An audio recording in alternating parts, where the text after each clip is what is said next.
Provocação Histórica.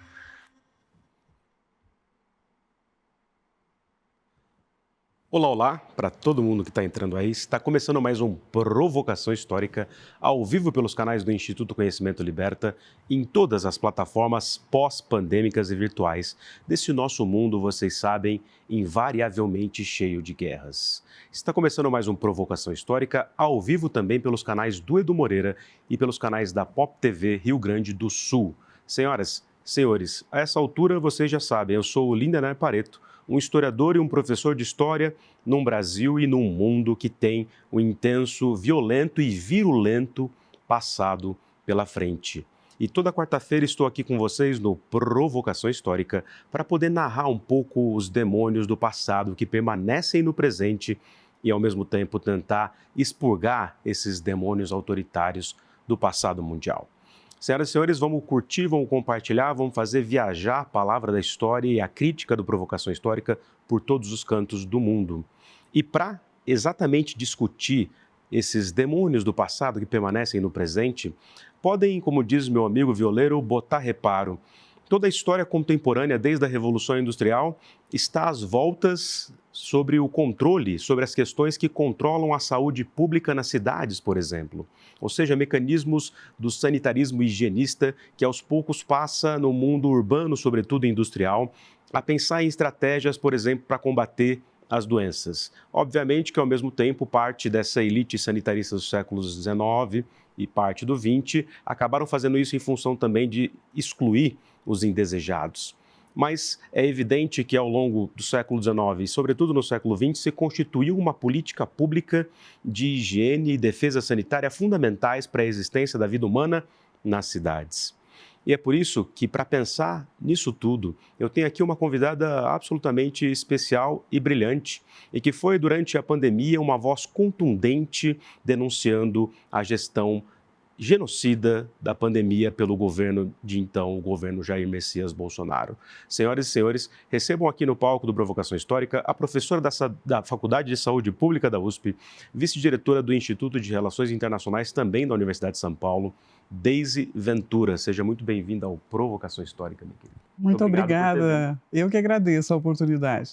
A minha mão está gelada, igual a gente disse nos bastidores, mas meu coração está quentinho de receber você aqui finalmente, né? Que maravilha! Eu é que fico muito feliz por poder falar de um assunto que todo mundo quer esquecer. Todo mundo quer evitar. Exatamente. Então já vamos começar começando. Por quê? Como diria o Chacrinha, por quê? De um lado, existe uma tendência muito humana de querer esquecer aquilo que causa sofrimento, uma espécie de negacionismo de proteção que todos nós temos, né?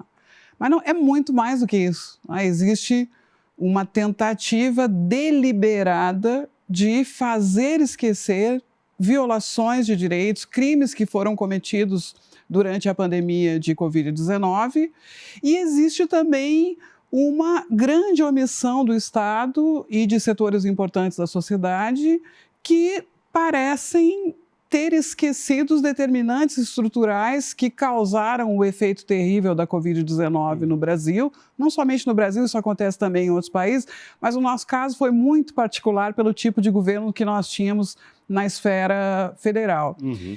E provavelmente, para não enfrentar essas mudanças estruturais que precisavam acontecer, também não gostam de falar do assunto. Estamos aí mais um ano eleitoral, ano de eleições municipais.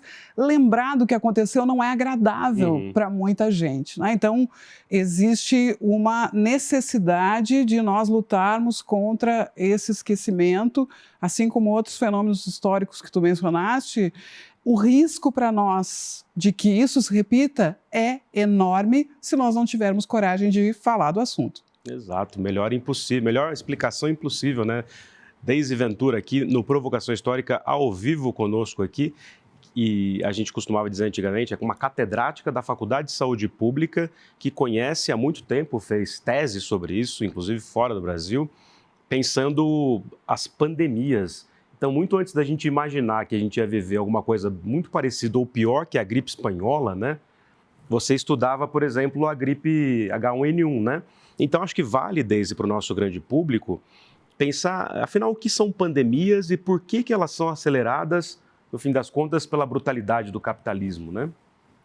Olha, eu comecei a me interessar por saúde há mais de 20 anos atrás, quando eu trabalhava em negociações internacionais de produtos fitossanitários. Eu trabalhei como consultora jurídica da Secretaria do Mercosul, em Montevidéu, na época áurea do Mercosul, há 20 anos atrás. No governo Lula, né? No governo Lula, exatamente, Lula 1 ainda. E eu assessorava, então, como funcionária concursada da Secretaria do Mercosul em Montevidéu, eu assessorava as negociações das normas do Mercosul e haviam muitas normas de saúde ou com impacto sobre a saúde, mas sempre relacionadas ao comércio. Uhum.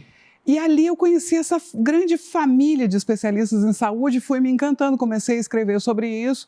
Quando chegou a gripe H1N1 em 2009, que foi considerada uma pandemia, por acaso eu fui representar a universidade numa audiência pública no Congresso Nacional. E eu me dei conta de um só golpe, vendo aqueles deputados. Na época, o presidente da sessão era Michel Temer, que era presidente da Câmara. Estava tudo ali já. Tudo já... Não, agora tu usaste a expressão perfeita. Tudo já estava ali. Inclusive, na época, a gente tinha um ministro da Saúde de verdade, que era o José Gomes Temporão. Depois nós tivemos uma série de outros ministros que não poderiam jamais ter ocupado esse posto na hora que o Brasil mais precisava.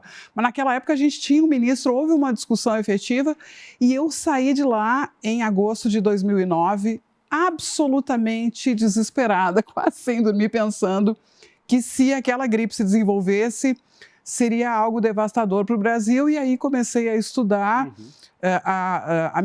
escolhi como tema principal de pesquisa as pandemias. Obviamente, por eu ser advogada de formação, trabalhar com temas internacionais, mas ter uma formação puramente jurídica, meus colegas acharam que eu havia enlouquecido, né? Virou hippie. Por quê, né? Porque pandemia, que coisa Usaram até esse termo, virou hippie. Exatamente, o que aconteceu? Pobrezinha, né? Bom, durante muitos anos eu fui bastante incompreendida. Quando a Covid-19 chegou e nós tivemos esse grau de judicialização, não que a judicialização seja algo novo para a saúde, não é algo novo para a saúde. Inclusive, é um elemento muito presente da vida do Sistema Único de Saúde, com as pessoas indo para a justiça buscar o acesso aos seus direitos.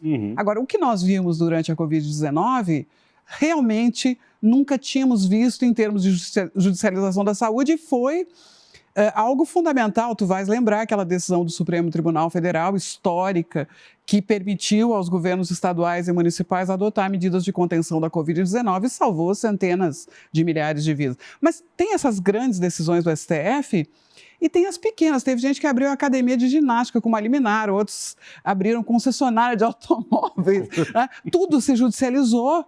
Bastava um governante adotar uma medida de contenção ou liberar uma medida de contenção e tudo ia para a justiça. Aí eu acho que meus colegas me entenderam.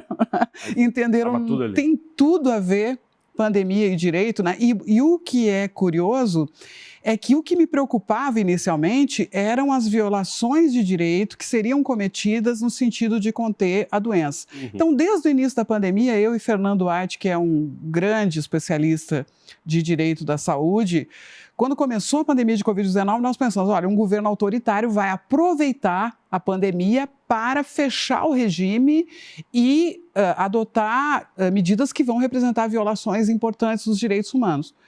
Qual não foi a nossa surpresa quando a ideia foi, claro que era violar direitos, mas espalhando o vírus. Então, com pseudo-discurso de liberdade até, né? Exatamente. Então, a pessoa é livre para se infectar. Inclusive, as pessoas eram encorajadas à infecção, que seria, segundo o governo de então, a melhor resposta à falsa ideia da imunidade de rebanho por contágio, é algo absolutamente improcedente do ponto de vista científico, mas mesmo que fosse verdadeiro do ponto de vista científico, seria inaceitável do ponto de vista ético e jurídico. Né? Mas naquele momento, então, nós poderíamos ter feito uma discussão muito importante sobre o que é uma atividade essencial. O que realmente abre ou fecha durante uma pandemia de Covid-19? Qual é o limite do tratamento obrigatório? Você chega ao serviço de saúde, até onde o serviço de saúde pode ir em relação à sua liberdade. As medidas de restrição de circulação, elas não devem vir acompanhadas de uma compensação? Quando eu restringo a circulação num determinado local, eu não devo ser obrigado a prover a alimentação dessas pessoas? Então, essas questões que são as verdadeiras questões jurídicas de uma pandemia, infelizmente nós fomos privados de discuti-las porque nós tínhamos um governo que queria espalhar a doença e o nosso foco era tentar fazer com que as pessoas acreditassem nas autoridades sanitárias e cumprissem essas medidas. Mas todas essas discussões ficaram pendentes e não há a menor dúvida do quanto a regulação é importante e o quanto nós estamos longe de ter uma regulação satisfatória até hoje. Impressionante. Bom, todo mundo aqui deve lembrar, mesmo que a gente tenha essa mania demasiadamente humana de querer evitar os traumas, né? Isso é até psicanalítico, porque eu lembro de estar ali dando aula remota, né, na PUC Campinas, várias aulas por semana e minha mão suou no frio e eu tinha que falar, sei lá, do desembarque na Normandia, igual tem aqui a foto do cenário do Provocação, mas eu queria falar era das 4.000 mortes da gestão genocida. Eu estou até com um livro aqui, ó, que você faz parte também, escrevendo texto, apresentando uma pesquisa que vocês fizeram à época, né, que é Bolsonaro, genocida, da editora Elefante, direitos indígenas e meio ambiente e pandemia de Covid-19 também, são duas capas aqui impressionantes, né, pela editora Elefante, e a Deise é uma das pesquisadoras que aqui está falando naquele momento de toda essa gestão que foi proposital, porque o pessoal falava, ele está atabalhoado, ele é incompetente, ele é um fanfarrão, é a gripezinha, mas foi um projeto de espalhar o vírus, né? E por que, sem sombra de dúvidas, até do ponto de vista técnico e do ponto de vista da definição de dicionário mesmo, por que é genocídio? Foi genocídio?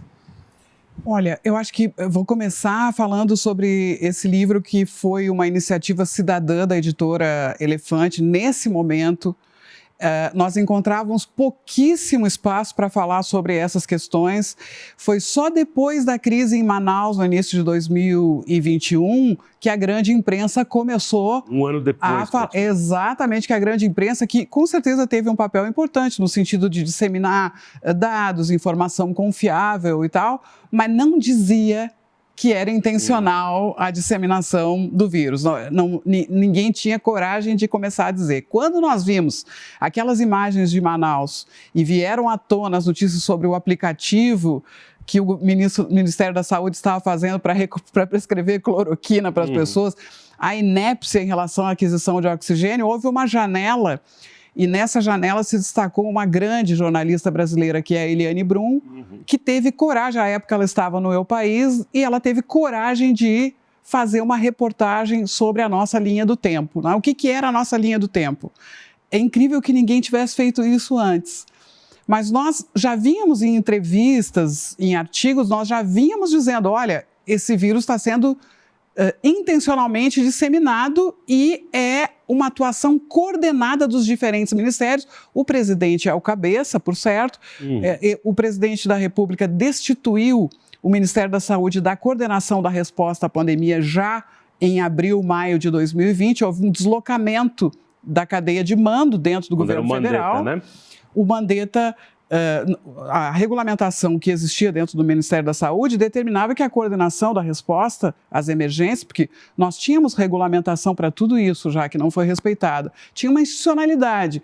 Essa institucionalidade foi desrespeitada e essa cadeia de mando foi para a Casa Civil, num órgão de coordenação do governo, no qual o Ministério da Saúde tinha apenas 2 representantes. E depois, em seguida, já houve a destituição do Mandetta, tivemos o Taixe breve, né? Durou cerca de era aquela imagem tétrica, né? Ele ficava sabendo nas conferências de imprensa, né? Você olhava a fotografia do... Estou rindo de nervoso, estamos, né? Você olhava o sujeito, parecia que ele estava morto para tudo na vida, né? Ele ficava sabendo nas conferências de imprensa das declarações do presidente que as decisões que ele imaginava que o Ministério poderia tomar não seriam tomadas. Depois nós tivemos um manda e o outro obedece, que foi o general Pazuello, e finalmente nós tivemos um médico, Marcelo Queiroga, que deu continuidade a essa estratégia com alguns requintes de crueldade, eu diria. Né? Então, nós tivemos essas figuras, mas não só elas. Nós tivemos ministro do Turismo, nós tivemos ministro da Economia, nós tivemos presidente de bancos. Ministro do Meio Ambiente. Exatamente, nós tivemos uma situação no governo federal de que quem não esposasse essa tese seria demitido, nomes que foram anunciados e jamais assumiram, porque tinham a posição correta cientificamente, que era afirmar a ineficácia do tratamento do chamado kit Covid para a resposta à doença. Enfim, nós tínhamos esses elementos, mas nós não tínhamos, ninguém tinha tido a iniciativa ou a coragem de colocar em perspectiva essas declarações do presidente da República e mostrar que essas declarações se traduziam em normas. Porque a gente fez um acompanhamento cotidiano do Diário Oficial durante a pandemia, no projeto Direitos na Pandemia, que foi uma parceria da Faculdade de Saúde Pública, do Centro de Pesquisa de Direitos Sanitários, CPDISA, e a Conectas Direitos Humanos. Nós acompanhávamos o Diário Oficial e acompanhávamos decisões administrativas e decisões normativas. O que a gente enxergou ali? A gente enxergou que havia não um conjunto de declarações fragmentadas, isoladas, havia uma propaganda contra a saúde pública organizada. Então, se incitava ao descumprimento das recomendações das autoridades sanitárias estaduais e municipais, de institutos, de entidades sociais que procuravam conter a propagação da doença, se incitava manifestações de rua, aglomerações, eventos que favoreciam a disseminação do vírus, não indiretamente, diretamente, com autoridades federais circulando intensamente no território nacional durante picos da pandemia, encorajando as pessoas a não usarem máscara, encorajando ao contágio, dizendo, olha, melhor remédio é o contágio. E nós fomos colocando numa mesma linha as declarações do presidente da República e de outras autoridades, os atos normativos, os atos de governo e o número de mortos e o número de casos. E, obviamente, existe uma convergência, existe um impacto direto. Outros estudos mostraram de outra forma, o nosso estudo é essencialmente documental, ou seja, nós não geramos novas provas, nós só colhemos dados públicos e colocamos esses dados em perspectiva. E aí, a partir desse momento, houve o evento histórico mais importante durante a pandemia de Covid-19, que foi a criação da Comissão Parlamentar de Inquérito no Senado Federal, num livro que o senador Humberto Costa e o senador Randolph Rodrigues escreveram sobre a CPI. Eles dizem, para nossa alegria, no início, de que eles se inspiraram na nossa linha do tempo, e a Comissão Parlamentar de Inquérito, então, trouxe ao grande público essa ideia com toda a força. O governo está espalhando e nós vamos provar e nós vamos investigar. E a partir daí, aquilo que começava já a ser esquecido, que era o impacto de Manaus, foi trazido à tona e a CPI, sim, produziu novas provas, trouxe depoimentos, teve um papel fundamental. Eu não sei qual teria sido o resultado das eleições daquele ano. Se não fosse. E não sei como estaria a saúde pública se não fosse a Comissão Parlamentar de Inquérito. E nós, a pedido da CPI, nós atualizamos essa linha do tempo. Então, o que está nesse livro é a linha do tempo atualizada, feita pelos pesquisadores do CPDISA, no trabalho coordenado pelo Fernando Ait e por mim. E o que está do outro lado do livro, que é a questão indígena, é a comunicação que foi apresentada pela Articulação dos Povos Indígenas Brasileiros, pelo Maurício Terena, pela professora Heloísa Machado, da Fundação, que também fez, da Fundação Getúlio Vargas, que fez estudos importantíssimos sobre a atuação da Procuradoria-Geral da República, da Advocacia-Geral da União. Então, a comunicação que eles enviaram ao Tribunal Penal Internacional, denunciando o que estava acontecendo durante a pandemia em relação aos povos indígenas, é o que está nesse livro publicado pela editora Elefante, num momento muito distinto do que era hoje, num momento em que nós éramos atacados, ameaçados, em que não era tão simples fazer uma crítica contundente. Não continua não sendo simples, porque os extremistas seguem muito mobilizados, mas é diferente dizer isso ou ter a coragem que a editora Elefante teve de publicar isso enquanto essas pessoas estavam no governo federal, com a Polícia Federal, no encalço, com a Procuradoria-Geral da República, que se omitia por vezes até agia sempre em proteção ao governo federal, sempre com o entendimento de que não havia ilicitude no que estava acontecendo. Então foi um momento muito duro da história, mas que ficou registrado em estudos desse tipo, e eu te digo com absoluta tranquilidade, não há nenhuma dúvida sobre a estratégia intencional de disseminação do vírus, e o presidente jamais negou. Uhum. Isso é que eu acho mais curioso. Na ordem do discurso dele era... Ele jamais negou, ele nunca negou que ele queria disseminar a Covid-19. Ao contrário, ele nunca deixou de seguir essa estratégia, e eu fico pasma quando algumas pessoas dizem, não, foi negligência, foi incompetência, etc. Mas nem eles acham que foi negligência ou incompetência. Eles continuam defendendo as mesmas coisas que sempre defenderam.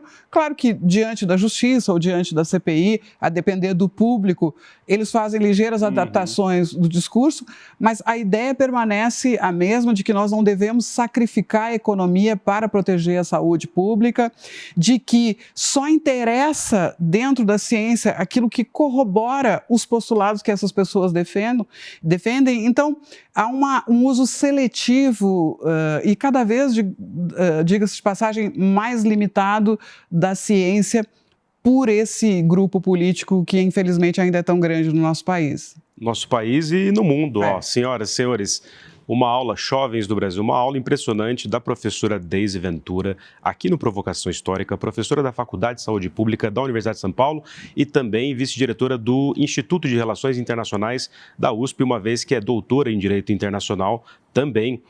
Deise Ventura, que é do Rio Grande do Sul, inclusive a gente vai falar disso no final, mas vou mostrar de novo aqui, porque foi um dos livros que eu mais vibrei na pandemia. Aqui, Bolsonaro Genocida, que tem aqui o relatório que a Deise acabou de comentar e que se tornou tese fundamental, mostrando o projeto deliberado do governo Jair Messias Bolsonaro de espalhar o vírus e, evidentemente, fazer a gestão genocida da pandemia. Eu lembro que, como historiador, eu ficava revoltado com um certo preciosismo que as pessoas tinham no cotidiano de chamar de genocídio. Não é bem assim. Eu falei, gente, que não é bem assim. Eles vão achar que é exatamente igual o massacre contra os armênios, que é exatamente igual o massacre do Holocausto contra os judeus, ou a Shoah. A história tem permanências implacáveis, mas não se repete dessas formas. Existem outras formas de torturar os outros, de fazer necropolítica. E aí você disse que sem a CPI e sem esse arcabouço de pesquisa da Universidade Pública, de pesquisadoras corajosas, feito Voz-MC, a gente provavelmente teria até perdido a eleição, né? Porque as pessoas não estariam tão sensibilizadas assim. Então a CPI não virou pizza no fim das contas. De forma alguma. Eu acho que essa crítica que se faz à CPI é uma crítica histórica. Nós temos que lembrar o que era aquele momento que nós estamos vivendo quando a CPI aconteceu, as tensões que cercaram aquele processo e o quanto, de um lado, essa máquina de desinformação que segue intacta hoje e que disseminava a desconfiança tanto na ciência como nas autoridades sanitárias. Eu insisto muito sobre esse ponto, porque esse é um legado perverso que ficou para nós. As pessoas estão confusas em matéria de saúde, em tudo. Mas em matéria de saúde, objetivamente, se eu tenho a prescrição de um determinado comportamento para conter uma doença, todo mundo já desconfia. Então, se instalou uma dúvida que é altamente danosa sobre a resposta das autoridades às doenças, às políticas públicas de saúde. Há um desrespeito aos profissionais de saúde, um desrespeito aos cientistas, às instituições, de maneira que hoje uma autoridade sanitária tem uma vida infernal. Ela é questionada, ela não só tem os limites da atuação política que sempre existiram, então eu vou dizer, eu sou secretário de saúde e vou dizer, olha, eu acho que deve tomar tal medida que é antipática, por exemplo, restringir circulação. Já não era fácil conversar com o prefeito, já não era fácil conversar com o governador. Agora tem que conversar com a internet, agora tem que conversar com parlamentares extremistas, pessoas que não hesitam em colocar a vida das pessoas em risco se elas acham que aquele assunto é capaz de motivar, né? Porque essa é A dor é a delícia, é a desgraça e a glória da saúde. A saúde, ela move as emoções, né? Quando é a vida que está em jogo, a dor, o sofrimento, a perspectiva da morte, a perspectiva do contágio, ou, por outro lado, o comprometimento da força de trabalho, pessoas que vão deixar de trabalhar ou que vão ter sua capacidade de trabalho reduzida, tudo isso emociona muito. Tu vai lembrar o caso da fosfoetalonamina, que é um caso que envolveu a USP diretamente, inclusive. Tudo já estava ali. Essa força política que depois assumiu o governo federal aprendeu muito na época da pílula mágica que seria a cura contra o câncer, né? Aquilo teve um efeito de fogo na palha e mostrou o potencial que essa questão da saúde tem, né? Então, nós convivemos hoje com esse legado que, para mim, é um dos... A propaganda contra a saúde pública, o ataque às autoridades sanitárias, é algo que hipoteca a nossa capacidade de agir em saúde pública, que constitui um risco terrível para nós, né? Mas, voltando à tua pergunta, para não deixá-la sem resposta, a CPI cumpriu o seu papel naquele momento de chamar atenção para a Covid-19, quando Manaus já começava a ser esquecido. É impressionante como essas narrativas, rapidamente, nesse desejo de esquecimento, elas se encaixam e não se quer mais ver aquilo. Vamos voltar a trabalhar, está difícil eu ficar em casa, não aguento mais ficar na frente do computador, preciso trabalhar. E muitas pessoas, de fato, precisavam trabalhar, né? Mas, muito mais do que isso, a CPI foi o enfrentamento necessário, o enfrentamento crítico do que o governo estava fazendo e não a indulgência que nós vimos da grande imprensa, das instituições, do Poder Judiciário, do Poder Legislativo, de tantas forças políticas que ficaram quietas diante da estratégia federal de disseminação do vírus. Ali a gente teve, de fato, um enfrentamento. É óbvio que eu espero que exista o indiciamento que o relatório final da Comissão Parlamentar de Inquérito fez. Eu espero que o novo Procurador-Geral da República já falou sobre isso mais de uma vez. Eu espero que ele tome as providências jurídicas que não foram tomadas à época dos fatos e que poderiam ter poupado muitas vidas. Mas, ainda que isso não aconteça, não há dúvida sobre o papel que uma comissão parlamentar de inquérito tem, porque não é ela que processa, não é ela que prende, não é ela que impõe penas. O trabalho está lá, o trabalho está feito. Agora, quem tem que fazer o seu trabalho é a Procuradoria-Geral da República. Impressionante. E, como você falou, envolve um circuito de afetos muito trágico, né? Porque envolve as coisas mais básicas da condição humana. Talvez a gente pudesse usar como exemplo, você que conhece a história da saúde pública mundial, nosso grande público também, a revolta da vacina mobilizou todos os problemas sociais e desiguais de um Brasil brutal no pós-abolição, né, em 1904. Aí o que o governo faz naquele momento? Aplica a vacina, né? Eu até brincava tragicamente com os meus alunos e alunas que eu estava com saudades dos estadistas do começo da Primeira República, porque eles tinham a consciência de que é preciso sim vacinar, só que o faziam de maneira autoritária, né? No caso do Jair Messias, ele pega isso, bota as avessas e transforma isso numa gestão obviamente genocida.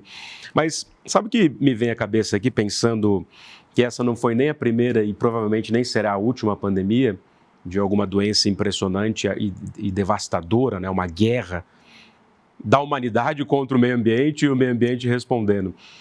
Como que ficou essa história, no fim das contas, da gênese do vírus? Porque, claro que a gente sabe que, por conta da devastação do meio ambiente, parte desse processo vem da própria gênese catastrófica do capitalismo, né? Ou seja, a gente não está isento de uma nova pandemia. Como é que isso está? De forma alguma. Ao contrário, nós teremos novas pandemias e com um intervalo cada vez mais curto entre elas, a menos que a gente mude o nosso comportamento. Obviamente, isso pode acontecer. Não estou dizendo que eu acho que vai acontecer, infelizmente, nem depois da Covid-19, porque inclusive intelectuais que a gente admira muito, muitas pessoas disseram, o mundo vai melhorar agora. Né? Nada será como antes, amanhã talvez seja pior, na verdade. Exatamente. Então, a gente teve aquele, olha, finalmente, o que os ambientalistas diziam, o que sanitaristas dizíamos, o que tanta gente apontou, aconteceu. Então, será uma tomada de consciência, o próprio confinamento, a desaceleração da vida que nós vimos naquele momento. Desaceleração para quem não estava na linha de frente atendendo os caras, claro, né?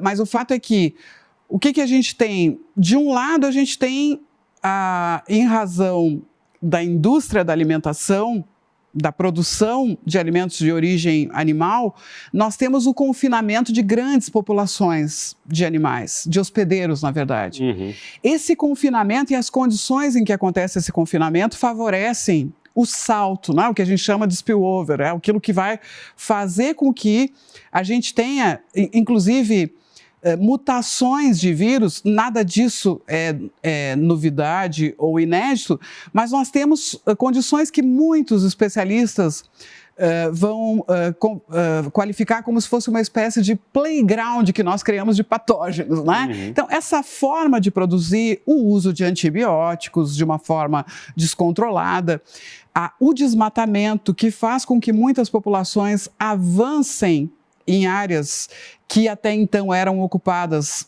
por animais silvestres, o fato de que esses animais silvestres, sem o seu habitat, vêm para o ambiente urbano. Então, tudo isso, nós aceleramos um processo natural e numa escala que faz com que nós não precisemos nenhum bioterrorista, nós não precisamos de laboratório. A nossa simples vida, da forma que nós vivemos hoje, a forma como nós nos alimentamos, a forma como nós nos relacionamos, pela qual nós nos relacionamos com a natureza, vai levar a esses saltos.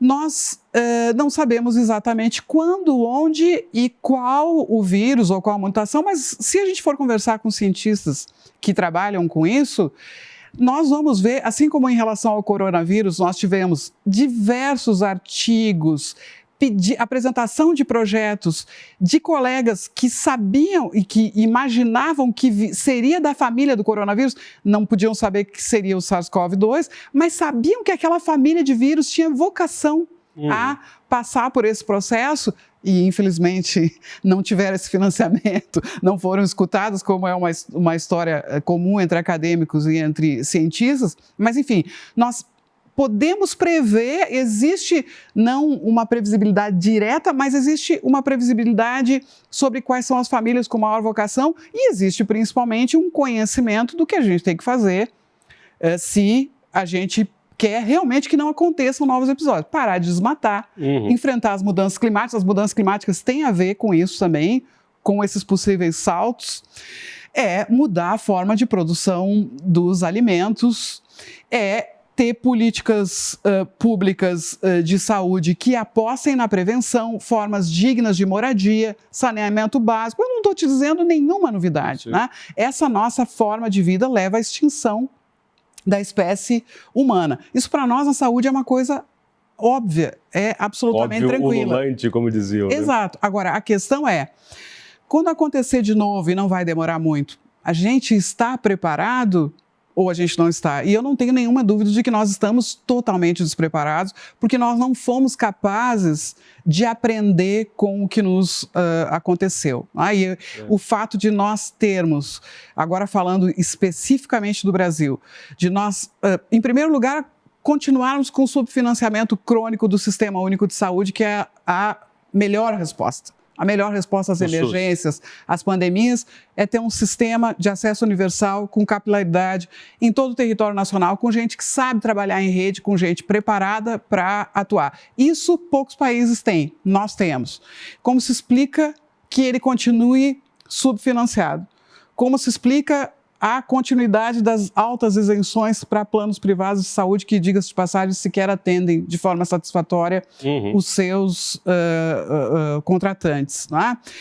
E, de outro lado, o que traz uma angústia enorme para nós é não ter havido um enfrentamento da propaganda contra a saúde pública. Continuam, inclusive, autoridades municipais, estaduais, parlamentares, formadores de opinião, canais de televisão, veículos de imprensa continuam publicando notícias falsas sobre saúde cotidianamente. Então, como se explica que depois do que nós passamos, não tenha havido um enfrentamento dessa questão?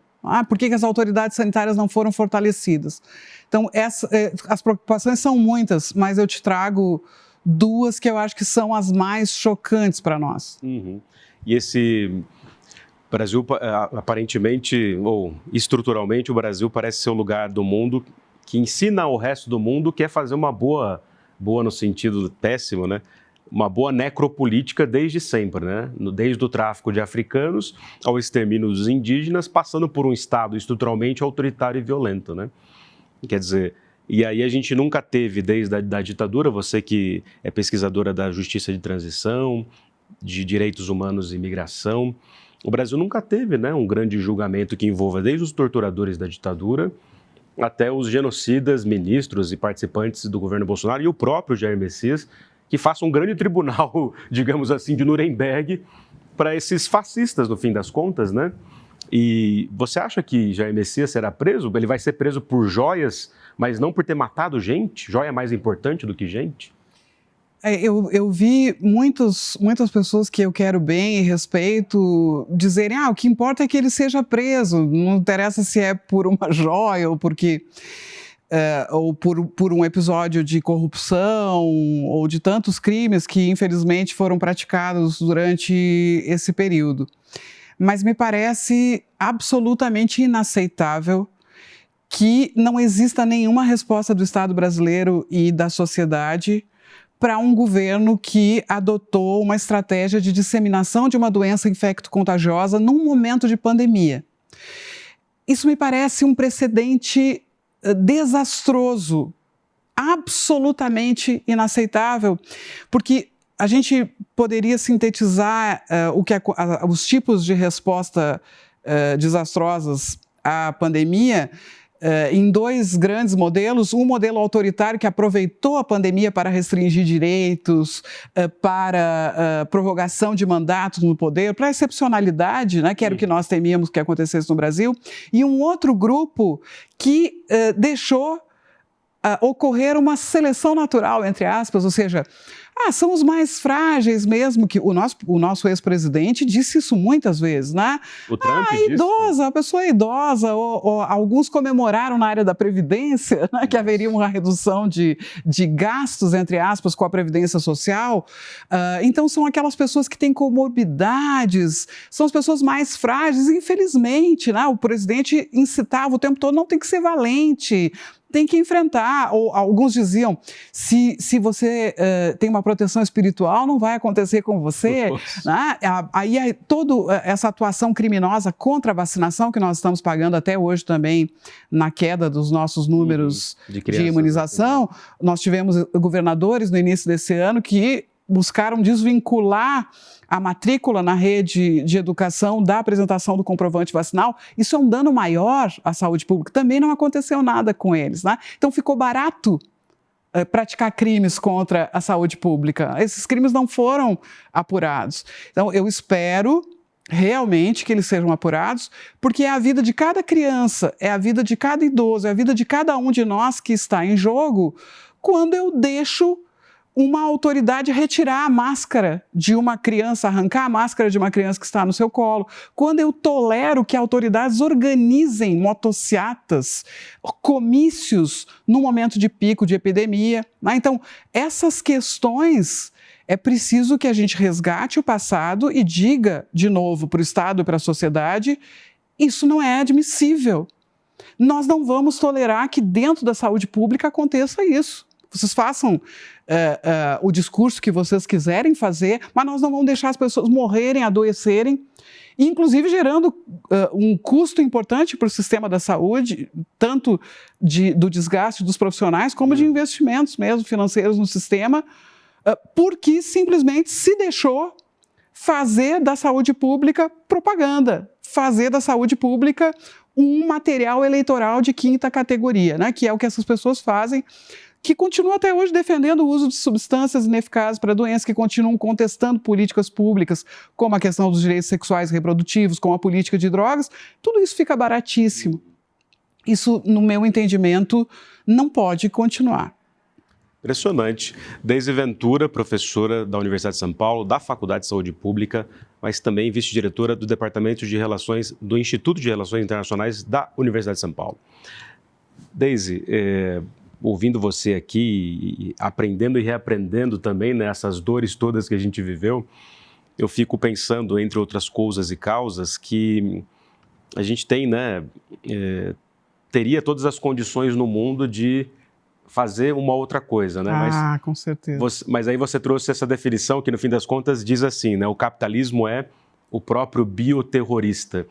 E, ao mesmo tempo, lendo você, ouvindo você desde algum tempo, o SUS enxuga gelo de uma violência provocada pelo capitalismo, né? Quer dizer, mesmo tem poucos recursos e tal, está subfinanciado, mas salva vidas o tempo todo ali, né? Aí eu fiz essa volta toda aqui para te perguntar, e hoje no terceiro governo Lula, ainda continua subfinanciado? Quais são os gargalos que você vê nesse momento? São imensos, nós estamos enfrentando dificuldades enormes. Mesmo que a gente tenha uma ministra da Saúde extraordinária, que é a Anísia Trindade, que foi presidente da Fiocruz, num momento nós devemos muito a ela, muito. A resposta à pandemia seria pior ainda se nós não tivéssemos a Fiocruz e Anísia particularmente, com uma paciência, com uma determinação impressionante. Uma pressão, né?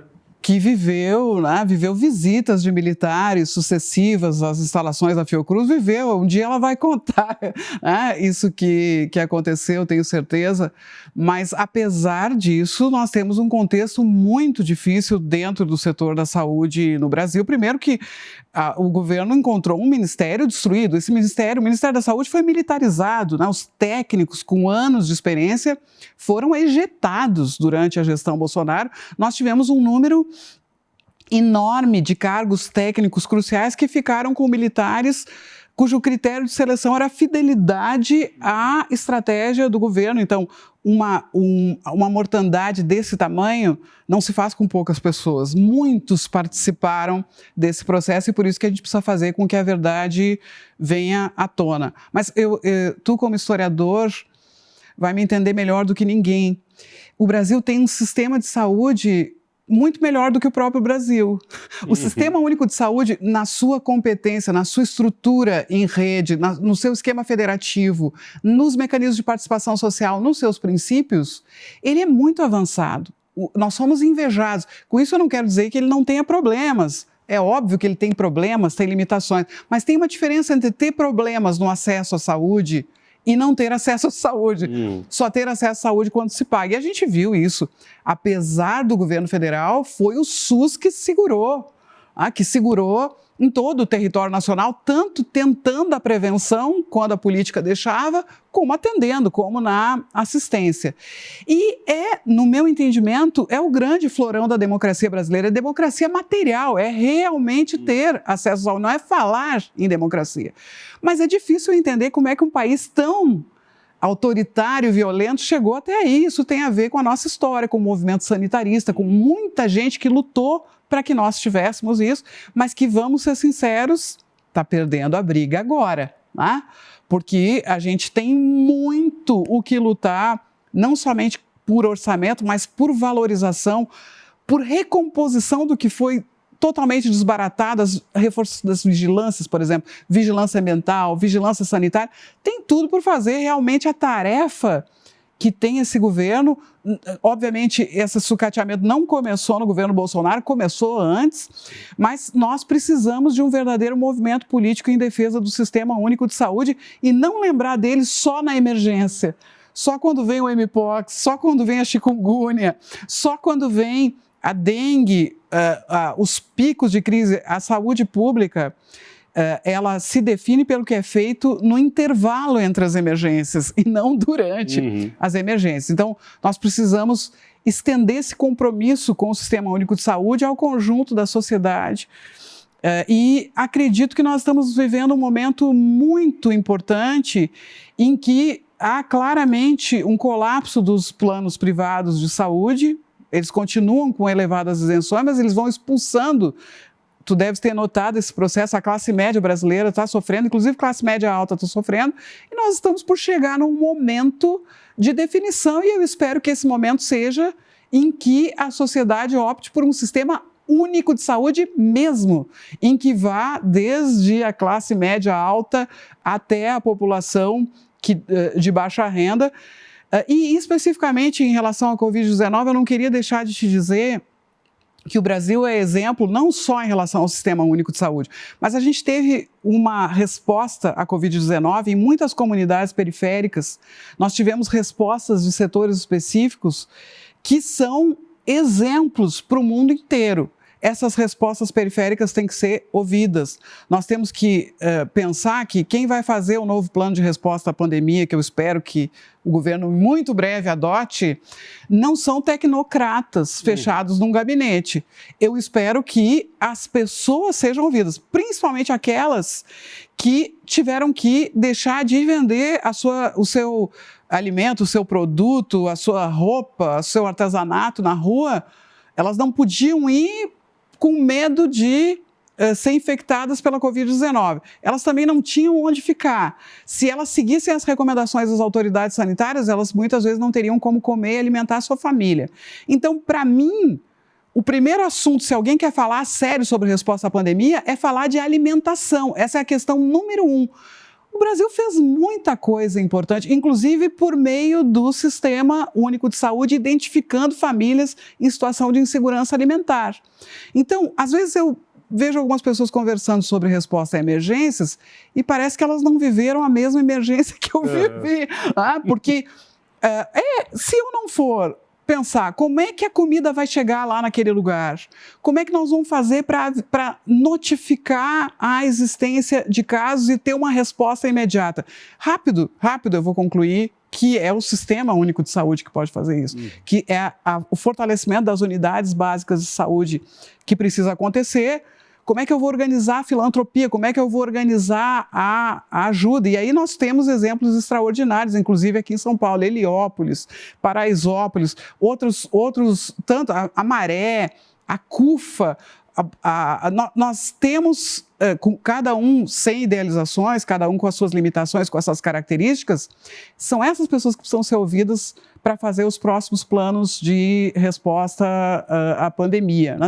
É essa vitalidade que pode fazer com que a gente tenha um outro modelo de resposta. Né? Ainda estamos longe disso, eu espero que haja uma rápida mudança nessa direção. Também, viu, Deise? Te ouvindo aqui, eu fico pensando que, lembrando do Valtinho para os íntimos, Walter Benjamin, eu estava lendo de novo esses dias o capitalismo como religião, e é impressionante que se talvez a gente não conseguir desmontar o capitalismo como religião e o capitalismo como bioterrorista, né, hipotecando nossas chances de sobrevivência no mundo, olha, o meu ceticismo vai falar mais alto, mas te ouvir aqui é sempre um alento e uma esperança. Eu queria já te agradecer desde já por ter vindo, por ter se disponibilizado a vir aqui mesmo com uma agenda atribulada. Mas antes da gente se despedir, de eu fazer algumas perguntas para você, quero dar 2 recados para vocês que estão aí. Conheçam os cursos livres, documentários. Já somos 300, digamos, cursos livres, mais dezenas de documentários, inclusive um documentário que vai estrear daqui a pouquinho, vai para Cuba, Eduardo, também desmistificando um pouco dessa história tão preconceituosa contra Cuba, mostrando o que é o bloqueio e embargo americano. Os links estão aqui para vocês no chat, para vocês acessarem, descobrirem, pesquisarem, estudarem. E eu queria pedir também para a Voz de Minha Alma, além dos links todos, colocar aqui também os links da Deise, do livro. Ela participa aqui pela editora Elefante. Também o link em que tem uma notícia em que o Jair Messias e seu governo boicotou o seu, digamos, assento na Organização Mundial da Saúde, né? Quando te indicaram para ser conselheira da Comissão de Revisão do Regulamento Sanitário Internacional. E ele foi o governo Jair Messias que estou até travando aqui, e vetou o meu nome. Isso foi no auge ali, né? Foi no final de 2022. Impressionante, né? E também te ouvindo aqui, imagino a síncope que ele deveria ter, ele e o grupo supostamente inteligente que o cercava, porque você, né, é uma potência, né? A faca que corta o discurso dessa gente fascista, no fim das contas, né? Parabéns pela coragem da verdade. Uma alegria te ouvir aqui agora pessoalmente. E aí chegou, desde o momento Jimmy Fallon, Marília Gabriela, Jô Soares, a bujanra desse programa. 3 perguntas na lata para você responder assim para o nosso grande público. Na verdade, primeiro uma curiosidade que eu sempre fiquei. Quando a gente tinha ali nos boletins nos óbitos, nos atestados de óbito, morte por insuficiência, tinha um termo específico, né? Quando não sabia se era Covid efetivamente, por insuficiência cardiorrespiratória. Respiratória aguda. Isso. Então, foram mais 750 mil mortes de Covid atestadas, mas teve muita subnotificação, não teve? Com então, certeza. Certamente esse número no Brasil é mais de 1 milhão, não é? Com certeza. Não é isso? É muito difícil oferecer uma cifra, mas não há dúvida sobre a subnotificação. Inclusive porque a nossa capacidade de testagem era muito limitada. Então, não há nenhuma possibilidade racional de não haver subnotificação. Claro que ela existiu. Impressionante. Se a gente, com esse número, já responde por 11% das mortes mundiais, imagina com a notificação correta, né? Porque os órgãos de imprensa tiveram que fazer uma espécie de consórcio. Consórcio, exatamente. Porque o Ministério da Saúde simplesmente não quis fazer, né? Houve a tentativa de apagão de dados, né? E nesse ponto a imprensa teve um papel fundamental. Crucial, né? Muito que bem. Rio Grande do Sul, você é de lá. Um pouco dessa tragédia de agora, lá também é política, né? Totalmente política. Totalmente política. A gente já sabia há muito tempo, e não só políticos, ativistas, mas as universidades gaúchas, e particularmente a Universidade Pública no Rio Grande do Sul, já vinha mostrando, advertindo para os riscos de episódios desse tipo, e os cientistas, os ambientalistas não foram escutados. E tem uma forma de produção ali, tem uma forma de se relacionar com a natureza ali, que levou a esse caminho tão triste, né? Então, infelizmente, não há nenhuma surpresa no que aconteceu, e algo que também é chocante é que, após um movimento de solidariedade que foi extremamente importante, o Rio Grande do Sul já está sendo esquecido, mas não tanto a necessidade de ajuda das pessoas, mas está sendo esquecida aquela indignação com o que aconteceu com a omissão de autoridades locais, com uma condução equivocada da resposta. Isso vai sendo, pouco a pouco, esquecido. Mais uma vez. E, para não perder a oportunidade, Sistema Único de Saúde. Na lata.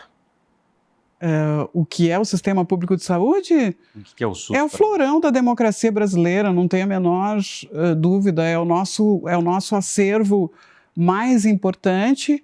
Como tu disseste, funciona de uma certa forma como um amortecedor de um sistema que adoece as pessoas, mas é também uma possibilidade de emancipação muito importante. Para isso, a gente tem que valorizá-lo, conhecê-lo e apoiá-lo, e principalmente reconhecer que ele vive sob ataque cotidiano. Não é? Temos que nos posicionar, não é possível a gente se manter neutro em relação ao que está acontecendo. Que bem. E para finalizar de vez, que eu fico aqui estendendo o papo porque é uma alegria, um alento ouvi-la, mas o Brasil que você conhece por dentro e por fora, uma vez que trabalha com relações internacionais, estudou fora, conhece também os nossos vizinhos latinos, né, o Prata, e conhece também o mundo europeu, mas não só, o mundo africano, o mundo asiático. O que é o Brasil, Deise Ventura? O Brasil é uma potência, não no sentido que se usa para as relações internacionais, ele é uma potência de reinvenção de modos de vida que a gente vai encontrar não no centro, mas nas periferias. Então, essa digamos assim, potencialidade que eu não vejo no viés desenvolvimentista, que eu vejo na política tradicional, que eu não vejo nessa tradição de fazer, de tolerar o intolerável, de fazer acordo com quem não respeita acordo, né? de passar por cima de centenas de milhares de mortes, nada disso. Não é daí que vem a potência do Brasil. E eu diria nem das suas características, daquilo que normalmente a gente trabalha em relações internacionais como o que caracteriza uma potência, mas como essa extraordinária mobilização que existe na ponta e que nós, dentro da universidade pública, temos que trazer para o centro. Temos que colocar luz sobre essas experiências de inovação, de convívio, de política, de governança que a gente encontra nas periferias desse país. Temos que aprender com as comunidades indígenas, com as comunidades quilombolas, com o movimento negro, com o movimento de mulheres. Essa é a potência do Brasil, e não esse sentido mais tradicional. O Brasil tem essa coisa na saúde, a gente trabalha muito com um legado importante que o Brasil teve na resposta ao HIV/AIDS, em algumas iniciativas de cooperação internacional em saúde. Então, a gente sempre tenta resgatar a importância da atuação do Brasil na arena internacional da saúde, mas o que eu estou falando agora vai muito além disso. E de uma necessidade de descentralizar também em relação ao Sudeste, olhar para as pontas, né? Por exemplo, durante a Covid-19, a experiência do Consórcio do Nordeste foi uma experiência extremamente inovadora, muito rica. Isso que a gente tem que trazer para o centro, né? Para esse país que a gente ama tanto, mas que ao mesmo tempo nos rasga por dentro. Acho que o jeito é resgatar, fortalecer quem nunca deixou de lutar. Sensacional. Deise Ventura, muito obrigado por ter vindo ao Provocação Obrigada Histórica. a ti Você pelo é uma espaço. potência, uma alegria te ouvir. Muito obrigado. Um beijo no coração. Tchau, produção. Tchau, gente. Até semana que vem. Você pode ir para qualquer país e fazer qualquer tipo de documentário. Cheguei a Havana, Fidel me chamou no gabinete dele e se virou e falou assim: o que você quer me perguntar? Essas são imagens inéditas e históricas. Disputar la subjetividad, comprender que las relaciones pueden ser realmente distintas.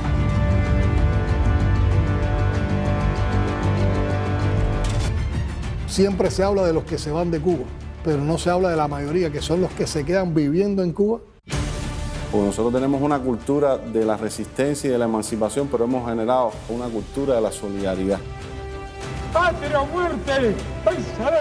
El verdadero revolucionario tiene que tener una gran capacidad para amar, porque si no tienes esa capacidad para amar, tú no puedes entregar tu vida a una causa. Un 30% de las medidas que Estados Unidos impone a Cuba se le impone a cualquier país latinoamericano y no hay gobierno que aguante.